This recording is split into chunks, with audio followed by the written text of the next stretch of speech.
terms of just being a human nature game? You guys are up 3-0. You've done very well. Having a letdown. Or do you even worry about it? We just try to focus on playing well.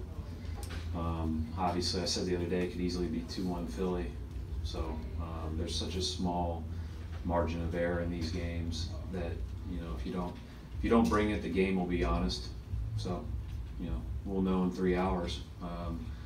But you know, you have to play really, really well, and our guys know that. I mean, they have obviously a great deal of respect for this team, the way that we've had to compete in these 3 games and all the way through the year. And every single time you step on the court against them, they make you earn everything on both ends of the court. Nobody knows that better than the players, and so we watch film, we get ready, we just try to play as well as we can, and we've talked all along in the playoffs, if you don't play better each game, you'll get beat.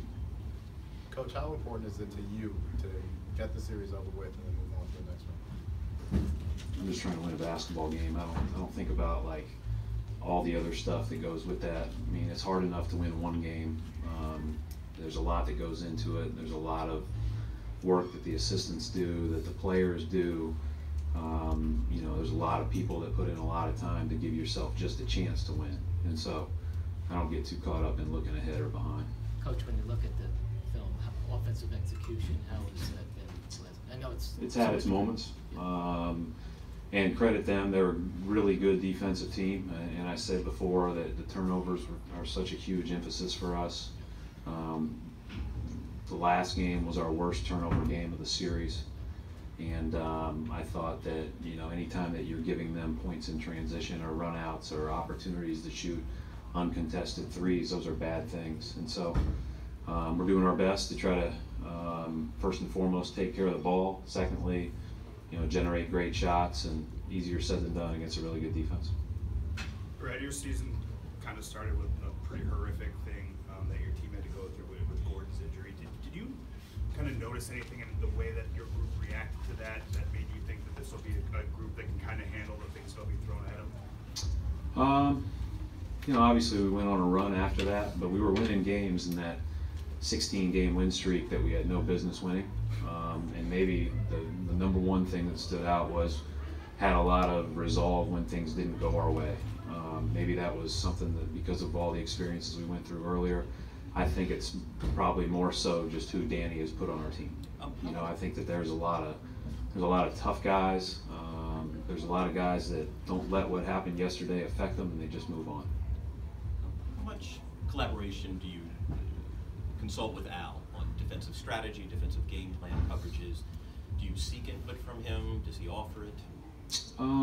Yeah, I mean, anytime that, you know, a lot of times we'll go into a film session or whatever, and we'll say this is what we think is best, and, you know, obviously we'll talk to Al and ask his opinion, and you know, if we have any questions or if there's something that we're really like, you know, tell us from the perspective of guarding this guy or that guy.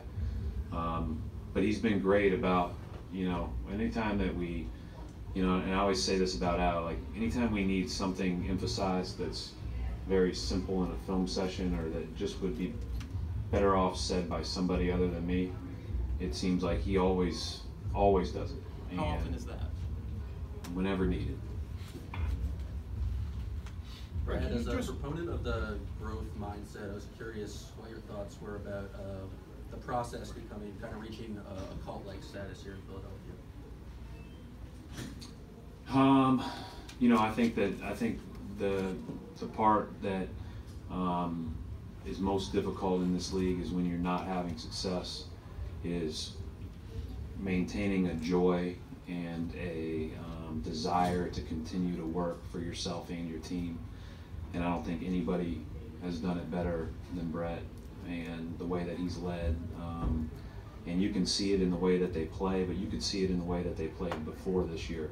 And so, you know, obviously with more guys available now, with Embiid and Simmons healthy, and now all the older guys they've added that have super skills, you can see the joy with which they play. And I think that's sometimes everybody quote loves basketball.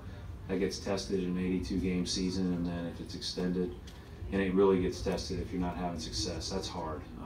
So that's, you know, I mean, I think that would be something that I have an unbelievable amount of admiration for Brad anyways, but you know, the way that he has created a culture in which they find joy is pretty special. Brad, can you just explain what Terry Rozier has done for you guys, especially in this series, given where he was maybe at the beginning of the season? Yeah, I mean, Terry's been good all year. You know, obviously when he got his opportunity to start and play a lot of minutes early in January, he was great. But he was good off the bench for us all year. He was great in the playoffs last year. I thought he was pretty good in the playoffs as a rookie, kind of got thrust into that role. Played 20 minutes a game against Atlanta when Avery Bradley got hurt in the first game of that series. And that may have been a silver lining for Terry because it probably wouldn't have played that much. He just continues to take advantage of opportunities. He's very tough. He's very competitive. The work, you know, all the things that lend to, you know, future success. You're playing without your two strong and everyone is missing, everyone is missing. Is it more challenging and exciting as a coach to try to trick it and find a new way for your team to succeed? Yeah, I think as a coach, you just coach who's available, but I think that there's not a coach in the world that wouldn't want everybody available. So, no, I think that obviously, you know, we'd be better with those guys. They're very good players. They're both unselfish players. They're both people that make other people better. But I really like this group and those guys are still a part of that. And, you know, it's on us that are available to compete as well as we can. Jaylen Brown's good to go. Saves right back. He's doing all his pregame stuff that he did the other day. I'm under the assumption that he is, but I get the ultimate thumbs up once he goes through that. Same starting five.